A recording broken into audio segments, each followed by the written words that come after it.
The most dangerous traps in the world don't have steel bars or heavy padlocks. Often, they look exactly like a dream vacation. In the summer of 2021, 22-year-old Gabby Petito and her fiancé Brian Laundrie packed up a white van and hit the road. They broadcasted their cross-country trip to thousands of followers as an idyllic, carefree adventure. Their digital footprint was a constant stream of golden hour sunsets, wide smiles, and the hashtag #vanlife. To the outside observer, it was a flawless aesthetic. But that perfectly curated feed was hiding the preamble to one of the most chilling missing persons cases in American history. Human psychology is wired to implicitly trust the joyful images we see on our screens. We assume the smiles are genuine, making us blind to the reality hidden just an inch out of the camera's frame. Then, in late August, the tone shifted. The joyful vlog uploads completely stopped. The few Instagram captions that did appear were vague and distinctly uncharacteristic of Gabby's usual voice. After her final confirmed post on August 25th, an eerie digital silence took over the account. The real-world mystery began on September 1st. Brian Laundrie drove the van back to his home in Florida, entirely alone. The internet reacted instantly. Fans and amateur digital detectives began cross-referencing background reflections and tracking timeline discrepancies to fill the sudden vacuum of information. In modern society, a sudden drop-off in content from a consistent creator acts as a loud distress signal. Within days, an audience of casual viewers transformed into an impromptu nationwide search party. Weeks before that digital silence, the couple was in Moab, Utah. On August 12th, local police responded to a 911 call reporting a domestic dispute out in the isolated Red Rock Desert. The body cam footage from that day reveals a stark contradiction.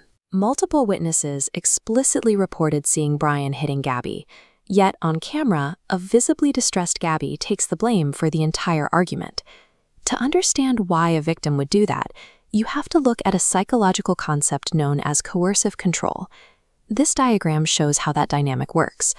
Coercive control is an invisible web of mind games and psychological manipulation, operating without the need for visible physical bruises. The first pillar is isolation. The abuser systematically cuts the victim off from their friends, family, and outside support systems, severing any lifeline to objective reality. Then come the second and third pillars. They control the victim's physical movement, dictate where they can go, and use intense gaslighting to convince the victim that the abuser's violent actions are actually their own fault.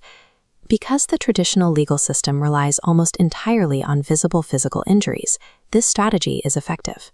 It allows abusers to hide their violence in plain sight, successfully deceiving even trained law enforcement officers. Put yourself in those shoes for a moment. You are stranded on a dusty, unfamiliar road. You are exhausted, and the person hurting you is calmly convincing everyone, including you, that your emotional reactions are the actual problem. This deliberate psychological framing traps the victim in a constant state of high anxiety, confusion, and deep self-doubt. It is a reality of domestic abuse. The aggressor maintains a perfectly calm, collected persona when authorities arrive, while the victim appears erratic and hysterical. The abuser is actively weaponizing the victim's own trauma response against them. This systematic distortion of reality makes it nearly impossible for a victim to trust their own instincts. In these moments, the walls of the relationship aren't made of stone, but of a manufactured and internalized self-doubt. The search reached a heartbreaking conclusion in September. Gabby's remains were discovered near Spread Creek, Wyoming, hidden in the shadow of the Grand Teton Mountains. The nationwide manhunt for Brian Laundrie ended weeks later when his remains were found in a Florida reserve, alongside a suicide note containing his explicit confession to her murder. In the immediate aftermath, the case drew massive public mourning. Impromptu memorials filled with flowers appeared across the country as millions processed the loss. The scale of global attention prompted a massive feminist outcry, demanding better protection for victims. Simultaneously, it sparked necessary conversations in the media about missing white woman syndrome, questioning why cases involving people of color rarely receive the same exhaustive coverage. Gabby's case highlighted the general lack of understanding regarding non-physical, intimate partner violence, turning a private tragedy into a public education on the mechanics of abuse. Her family channeled their grief into action by launching the Gabby Petito Foundation. They directed their focus toward funding domestic violence education and early prevention programs. At the legislative level, advocates pushed for the Help Find the Missing Act, or the GAP Act. The goal was to legally mandate better data sharing between local and federal missing persons databases. Simultaneously, a nationwide push began for stricter body cam transparency laws and updated police training, specifically designed to help officers recognize the subtle signs of emotional abuse during domestic dispute calls. Look closely at the couples scrolling past on your own social media feed. Consider what subtle red flags, what quiet anxieties, or controlling behaviors might be playing out just behind the lens.